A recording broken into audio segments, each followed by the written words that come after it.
যুক্তরাষ্ট্রে বসবাসরত যেসব অবৈধ অভিবাসী কেন্দ্রীয় সরকারে নিবন্ধিত হননি তারা উল্লেখযোগ্য জরিমানা, কারাদণ্ড কিংবা দুটোরই মুখোমুখি হতে পারে।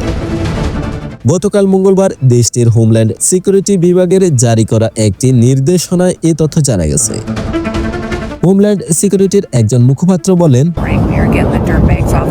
ট্রাম্প প্রশাসন সব অভিবাসন আইনের প্রয়োগ করবে। আমরা বেছে বেছে কোনো আইন প্রয়োগ করব না। আমাদের মাতৃভূমি ও সব মার্কিন নাগরিকের সুরক্ষা ও নিরাপত্তায় আমাদের নিশ্চয় জানা উচিত কে আমাদের পাশে আছে।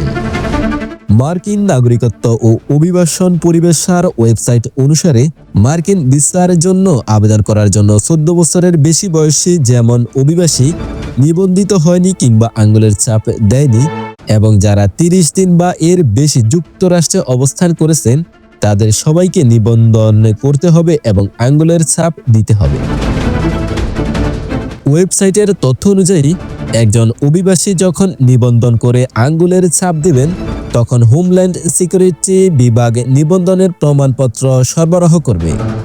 18 বছরের বেশি বয়সী অভিবাসীদের সবসময় এই প্রমাণপত্র সঙ্গে রাখতে হবে। দ্বিতীয় মেয়াদে গত মাসে ক্ষমতায় ফিরে মার্কিন প্রেসিডেন্ট ডোনাল্ড ট্রাম্প মেক্সিকো সীমান্ত দিয়ে অবৈধ অভিবাসনে ঠেকাতে জাতীয় জরুরি অবস্থান ঘোষণা করেন।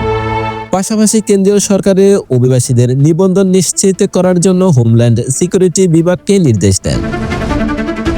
ডোনাল্ড ট্রাম্প সরকার পূর্ববর্তী বাইডেন প্রশাসনের CBP-1 অ্যান্টি কর্মসূচি বন্ধের চেষ্টা করেছে। এই কর্মসূচি লাখ লাখ অভিবাসীকে অবৈধভাবে যুক্তরাষ্ট্রে প্রবেশের অনুমতি দিয়েছিল।